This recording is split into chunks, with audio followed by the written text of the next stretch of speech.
This is Bofades, and he is locked in ZF until he earns 1 million gold from this dungeon and this dungeon alone. Hi everyone, and welcome back to the series, to the channel, where Bofades is stuck in ZF until he earns 1 million gold. Today's episode is going to cover runs 171 through 180. Before we start, let's take a look at what we sold overnight.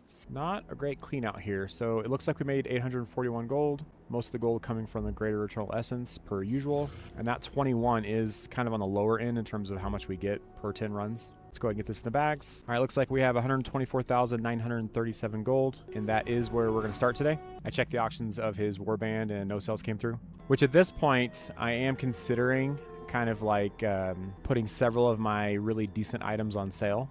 Bofades here is a little concerned about how well things are going over in the Scarlet Monastery with Socrates. So it would be nice to see like 5, 10, 15k coming in every day. Okay, before we start our runs today, let's take a look at a few comments. First comment says, you highlighting comments is actually a really interesting part of your videos. I really enjoy them. I was going to say one of my favorite parts, but your videos have 4 parts to them. Mailbox check, comment positivity, getting loot, analyzing loot. So to say one of my favorite parts is kind of silly. As always, thank you for the comments and the engagement. Wow, you just broke down my formula for these videos, which I'm sure it wasn't very hard to do since we now have, what, 17, 18 episodes out.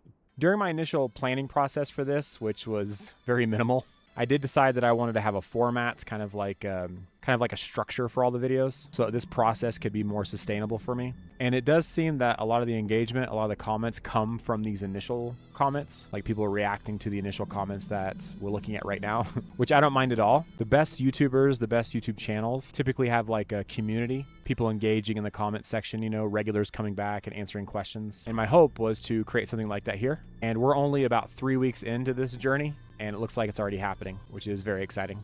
Next comment says, casually dropping that you have a PhD. Definitely a bigger achievement than earning 1 million gold in WoW. But keep up the great work. Your videos are fairly entertaining, and I would love to see you branch out in hardcore, maybe even in a bit longer format.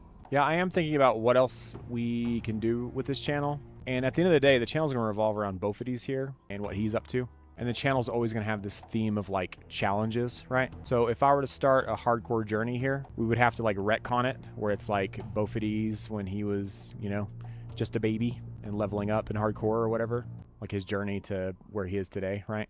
Oh, and the PhD thing, I only mentioned that because it felt like it made sense in response to one guy's comment. I'm not going to do this thing where like I constantly bring it up like I work at Blizzard or something. All right, last comment says, you speak of the reality not being as exciting, but you on both your channels are the only videos I instantly click on as soon as I see them, so I think it's doing fine. The context of that comment was that what I'm doing here is very different from what you see a lot of other gold farming or transmog farming channels doing, where I'm showing you like the day-to-day grind and how slow it is to kind of like build up an inventory and see the sales start to trickle in, right? And to be honest with you, like this, what I'm doing here on this channel is like what I've wanted to be out there from someone else for a long time. Someone just like taking their time and showing the journey from, you know, start to finish through some sort of like challenge that they've decided on. And I think those are like the best YouTube videos, the best like channels that are out there, you know, where the creator is just making content kind of like for themselves. And if other people decide to come and watch it, that's just an added bonus, right? And I decided from the very beginning that regardless of how many people show up and watch these, I'm just going to do this because I think it's going to be fun. And I think documenting it like this, where it can like live forever, and I can come back and like take a look at, you know, how long it took and the ups and downs of the process, was going to end up being a very rewarding experience. And if a rewarding experience for me, the creator, is an entertaining experience for you, then that's a win-win. So anyway, with comments out of the way, let's go ahead and eat our fried bonefish. Let's start up Loot Appraiser, and let's get an epic today. We haven't gotten an epic in like, what, 70 runs? 80 runs? Something crazy, right? It's been a while. We got like 5 or 6 in the first 100. So let's try to get an epic today. Let's do it. TSM and all the things are being a little laggy for me, so we're going to run this through Ouroboros Exchange today, okay? Just one of those things I have to deal with, having a potato as a computer. Khan's chess piece is our first green that dinged. There it is. Okay. It's a ring, but hey, an epic is an epic, am I right? Let's go. And there's another Witch Doctor's cane. Several episodes ago, I told you guys that I had sold one of those Witch Doctor's canes for over 100k. Pride Lord Halo. And those of you that play like on a high pop or a full pop, you're thinking, you know, there's no way that that thing would sell for 100k here. You are most likely right. I sold it on one of the realms that launched when WoW launched in 2004. Bloodwoven Wraps. A realm that over the years has just died so hard that whenever if you were to go in and select this realm, it would say new players. So the mini lesson there is that what might go for, 5 to 10k on a full pop or a high pop might go for 100k on a low pop or even a dead realm. Tyrant's leg plates from a scarab. Lofty arm guards. I mentioned in yesterday's video that I have like 12 druids.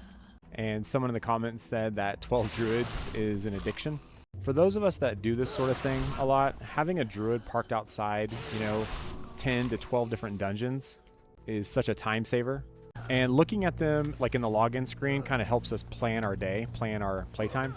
Like as you're scrolling down your characters and you see that, this druid is parked outside Olderman, this one's parked outside, SFK. Hey, another pair of lofty arm guards, nice. It kind of just prevents that indecision that you would have if you log in and your druid is just standing in Stormwind, right? About what you're going to do for the day. Tyrant's chess piece, nice. Jay Greaves.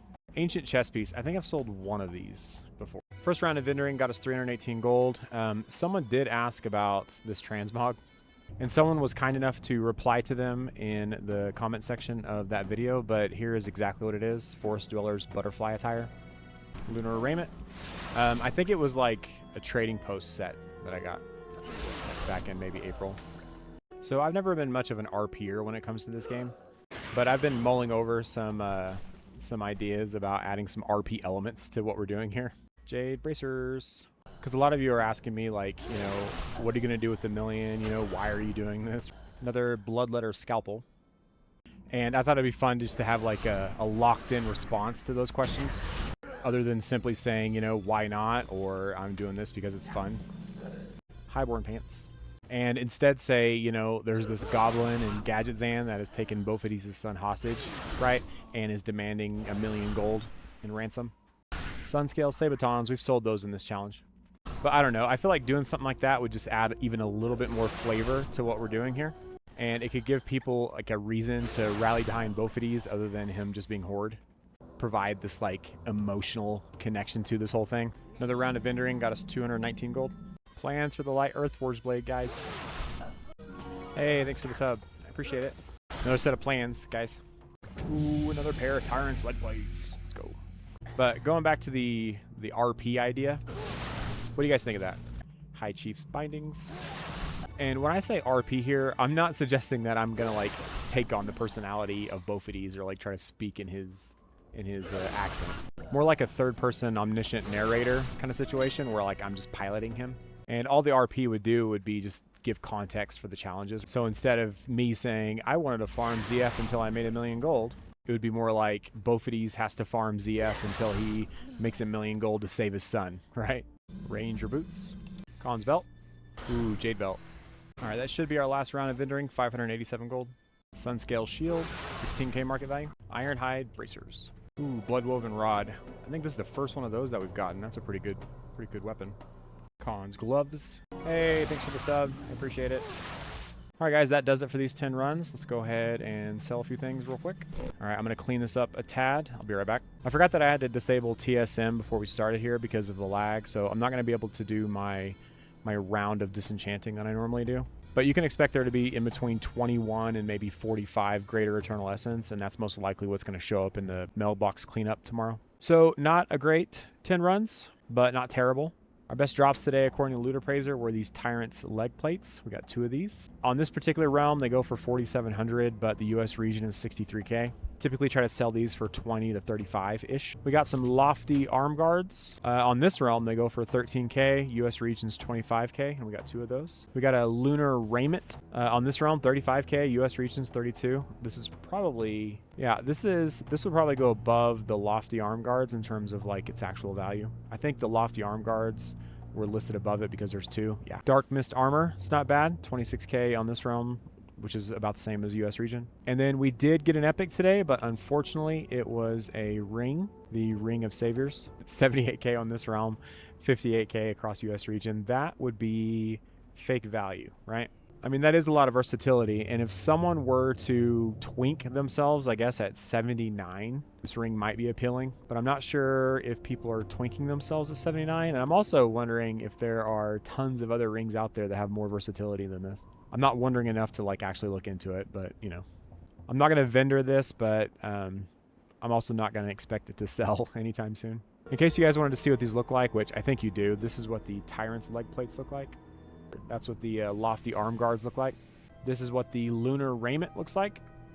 And this is what the dark mist armor looks like. Oh, I can see why this is valuable. Yeah, this is cute. This is cute. So WoW hasn't implemented transmog for rings yet, but there is a theory that they will at some point. And I know some people that are stockpiling rings like crazy for that moment, which will most likely be a gold rush for those guys that are doing that. But that is not something that I am doing. As far as the blues, we did get a Witch Doctor's Cane.